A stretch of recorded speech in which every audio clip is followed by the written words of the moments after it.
देखिए, पहलगाम वाले मामले में भी ऑल पार्टी मीटिंग बुलाई गई थी, प्रधानमंत्री उसमें नहीं आए।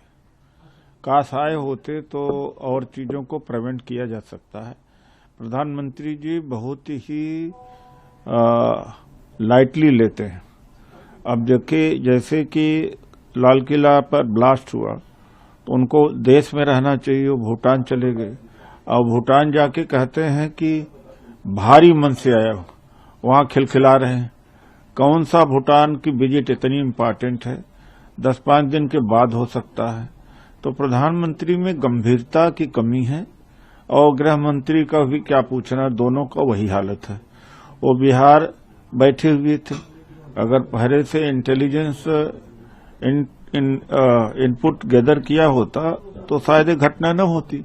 तो पीएम और एचएम दोनों दिखाई तो पड़ते नहीं ऑफिस में, ये पार्टी चलाने काम करते हैं और मंत्रियों की जगह पर ब्यूरोक्रेट काम करते हैं, मंत्री तो कोई है नहीं। ऐसी परिस्थिति में अब गंभीरता से इनको लेना चाहिए। जो इन्होंने कहा था कि जब से बीजेपी की सरकार आई है, जम्मू एंड कश्मीर को छोड़कर कहीं भी आतंकवादी गतिविधि नहीं हुई है, लेकिन अब ये टेरर एक्टिविटी है, सरकार ने भी मान लिया है। ऐसे में ऑल पार्टी मीटिंग जरूर बुलाना चाहिए और प्राइम मिनिस्टर उपलब्ध रहे। प्राइम मिनिस्टर क्यों भागते हैं भाई?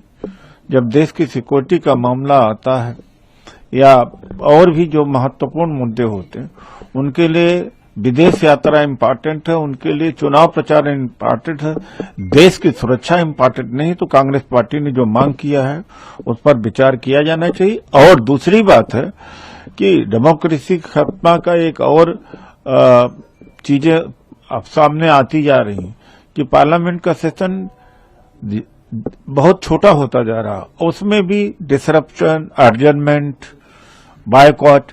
तो जो पब्लिक परसेप्शन पहले था, अभी भी है जगह जगह पर कि हमारे सांसद करते क्या है, मंत्री करते क्या, हमारी सवाल उठाते क्या है, पार्लियामेंट की प्रोसीडिंग चलती भी नहीं और दूसरा बड़ा छोटा सत्र होता है। तो 1 दिसंबर नहीं बल्कि 1-2 जैसे पहले 22, कई बार 22 नवंबर को बुलाया गया, 17 नवंबर से भी शुरू हुआ है। तो इसको प्रीपोन करे। इस समय देश के लिए बहुत अर्जेंसी की बात है।